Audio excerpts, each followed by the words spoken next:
Hello again, folks. Well, I'm back at you with a request from my UK friends, Mr. Den and Mr. James. I've been fortunate to have so many wonderful friends in the past and currently in the UK. I remember John Farrell so well, you know, talented guy, the best sense of humor I've ever met in a person my entire life. And so talented he could put anything onto a piano roll just at a request. He favored me many times. Anyway, last night I played a doggy rag, dog on the piano. Tried to anyway.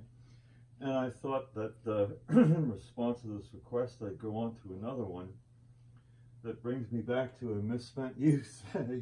St. Louis, playing on board the Goldenrod showboat in the golden days, the early 80s, you know, where we'd play on barges and tugboats would go by, and the horizontal impression of the keyboard would be lost at 100 degrees easy and 100% humidity when a tug would go by and ripple the waters. Now, we were all practicing a piano that's rather heavy and kind of horizontal.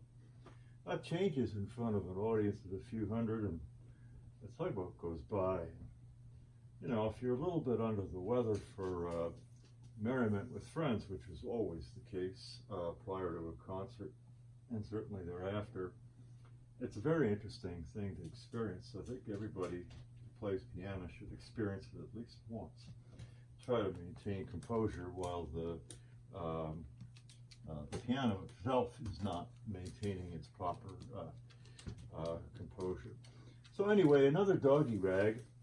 This one being from the first revival of ragtime, which harkened in 1950 upon the publication of They All Played Ragtime by Rudy Blesh and Harry Janis. And it led to popular artists, great technicians and musicians like Louis Bush, also known as Joe Fingers Carr, and the composer of this number, who himself had composed ragtime back in the late 20s, early 30s, Bill Krenz, K-R-E-N-Z was his name. And you know, he got into the picture as a ragtime player, and in 1954, notable year for me, he wrote a tune called the Poodle Rag, so it's a doggy rag, and I have poodles, and one thing led to another, and I figured, you know, I can't play it like I used to on the Goldenrod, and in fact I proved that by tearing an ivory off of the old piano here. Oh, it's so disrespectful, but anyways, a little bit of Elmer's glue, you know. But this is about 20, 30 metronome notches slower than what I would have gotten away with back then, but that was then and this is now. So here, for what it's worth, is Bill Krenz' Poodle Rag from 1954. It's a happy thing, like all ragtime was back in the 1950s, of Mr. Johnny Maddox, dear fellow, and Lou Bush, Joe Fingers, all those guys. Here we go.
Is that okay? Huh?